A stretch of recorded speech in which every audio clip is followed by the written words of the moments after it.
Good morning. I have a big interest in education, and I think we all do. We have a huge vested interest in it, partly because it's education that's meant to take us into this future that we can't grasp. If you think of it, children starting school this year will be retiring in 2065. Nobody has a clue what the world will look like in 5 years' time, and yet we're meant to be educating them for it. So the unpredictability, I think, is extraordinary. We've all agreed, nonetheless, on the really extraordinary capacities that children have, their capacities for innovation. And my contention is all kids have tremendous talents, and we squander them pretty ruthlessly. So I want to talk about education, and I want to talk about creativity. My contention is that creativity now is as important in education as literacy, and we should treat it with the same status. When my son was 4 in England, he was in the Nativity play. Do you know the bit where the 3 kings come in? They come in bearing gifts, and they bring gold, frankincense, and myrrh. And the first boy said, "I bring you gold." And the second boy said, "I bring you myrrh." And the third boy said, "Frank sent this." What these things have in common is that kids will take a chance. If they don't know, they'll have a go. They're not frightened of being wrong. Now, I don't mean to say that being wrong is the same thing as being creative. What we do know is, if you're not prepared to be wrong, you will never come up with anything original. And by the time they get to be adults, most kids have lost that capacity. They have become frightened of being wrong. And we run our companies this, by the way. We stigmatize mistakes. And we're now running national education systems where mistakes are the worst thing you can make. The result is that we are educating people out of their creative capacities. Picasso said that all children are born artists. The problem is to remain an artist as we grow up. I believe this passionately, that we don't grow into creativity, we grow out of it. Or rather, we get educated out of it. So why is this? Something strikes you when you travel around the world. Every education system on Earth has the same hierarchy of subjects. Everyone, doesn't matter where you go. You think it would be otherwise, but it isn't. At the top are mathematics and languages, then the humanities, and at the bottom are the arts. And in pretty much every system, too, there's a hierarchy within the arts. Art and music are normally given a higher status in schools than drama and dance. There isn't an education system on the planet that teaches dance every day to children the way we teach them mathematics. Why? Why not? I think this is rather important. I think maths is very important, but so is dance. Children dance all the time if they're allowed to. We all do. We all have bodies. Truthfully, what happens is, as children grow up, we start to educate them progressively from the waist up, and then we focus on their heads and slightly to one side. If you were to visit education as an alien and say, what's it for? I think you'd have to conclude, if you look at the output, who really succeeds by this? Who does everything they should? Who gets all the brownie points? Who are the winners? I think you'd have to conclude the whole purpose of public education throughout the world is to produce university professors, isn't it? They're the people who come out the top. And I used to be one. And I like university professors, but, we shouldn't hold them up as the high watermark of all human achievement. They're just a form of life. But they're rather curious, and I say this out of affection for them. They live in their heads. They live up there and slightly to one side. They look upon their body as a form of transport for their heads. It's a way of getting their head to meetings.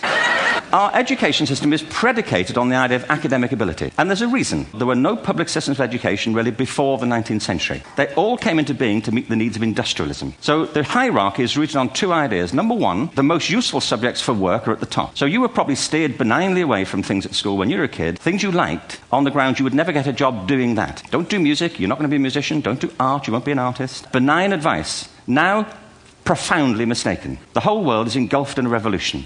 And the second is academic ability, which has really come to dominate our view of intelligence because the universities designed the system in their image. If you think of it, the whole system of public education around the world is a protracted process of university entrance. And the consequence is that many highly talented, brilliant, creative people think they're not, because the thing they were good at school wasn't valued or was actually stigmatized. And I think we can't afford to go on that way. In the next 30 years, according to UNESCO, more people worldwide will be graduating through education than since the beginning of history. And it's the combination of technology and its transformational effect on work and demography and the huge explosion in population. Suddenly, degrees aren't worth anything. When I was a student, if you had a degree, you had a job. If you didn't have a job, it's because you didn't want one. But now, kids with degrees are often heading home to carry on playing video games, because you need an MA, where the previous job required a BA, and now you need a PhD for the other. It's a process of academic inflation, and it indicates the whole structure of education is shifting beneath our feet. We need to radically rethink our view of intelligence.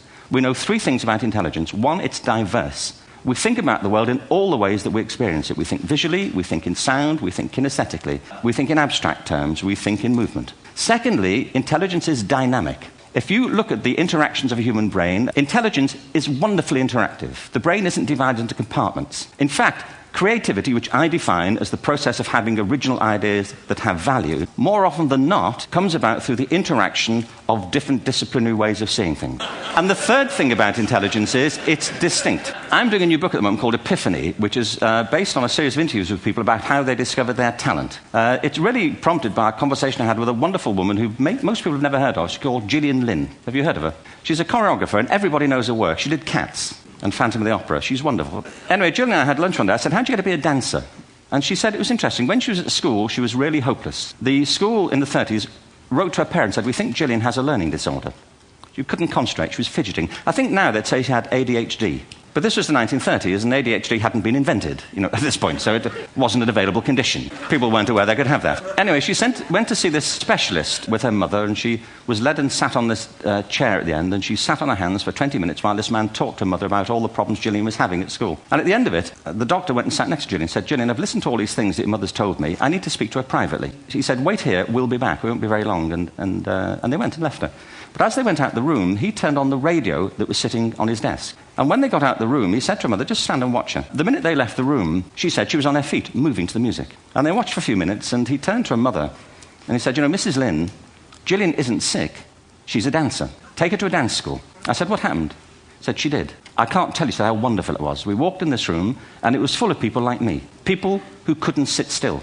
People who had to move to think. They did ballet, they did tap, they did jazz, they did modern, they did contemporary. She was eventually auditioned for the Royal Ballet School. She became a soloist. She had a wonderful career at the Royal Ballet. She eventually graduated from the Royal Ballet School, found her own company, the Gillian Dance Company, met Andrew Lloyd Webber. She's been responsible for some of the most successful musical theatre productions in history. She's given pleasure to millions, and she's a multi-millionaire. Somebody else might have put her on medication and told her to calm down. What I think it comes to is this. I believe our only hope for the future is to adopt a new conception of human ecology, one in which we start to reconstitute our conception of the richness of human capacity.